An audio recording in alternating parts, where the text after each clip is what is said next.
The other day we're standing in the repository. It's evening already. Nothing left to do but dump the lab suits, then I can head down to the Borscht for my daily dose of booze.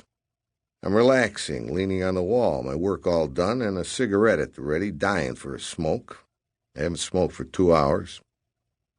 Well, he keeps fiddling with his treasures. One safe is loaded, locked, and sealed shut, and he's loading yet another one, taking the empties from our transporter, inspecting each one from every angle, and they are heavy bastards, by the way, 14 pounds each, and, grunting slightly, carefully depositing them on the shelf.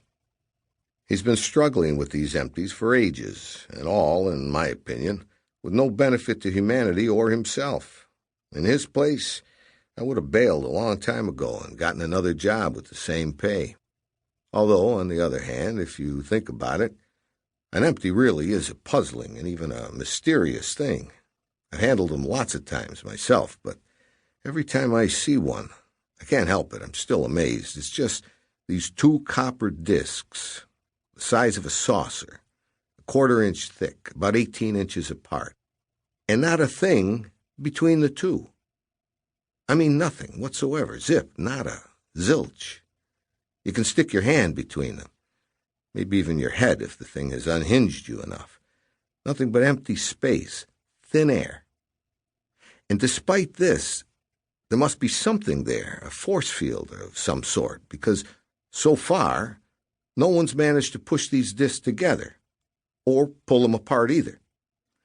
No, friends, it's hard to describe this thing if you haven't seen one. It looks much too simple, especially when you finally convince yourself that your eyes aren't playing tricks on you. It's like describing a glass to someone, or, God forbid, a wine glass.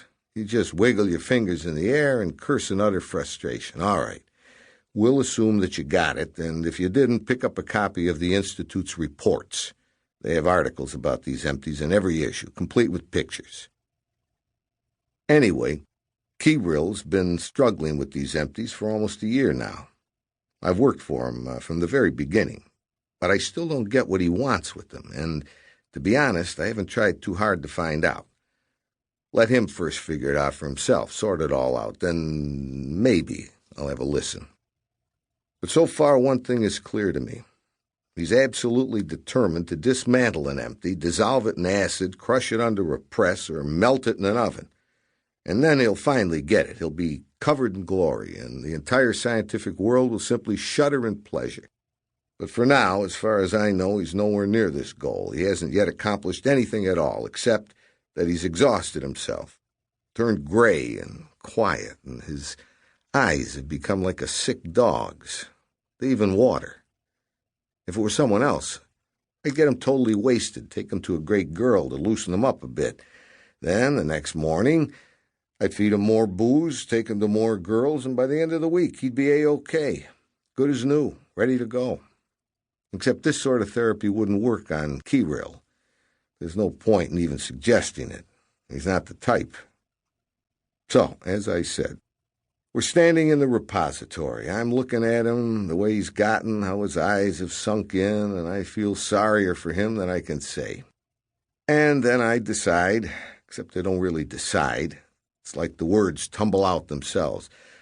Listen, I say, Kirill. He's standing there holding up the last empty and looking like he wants to crawl right inside it. Listen, I say, Kirill, what if you had a full empty, huh?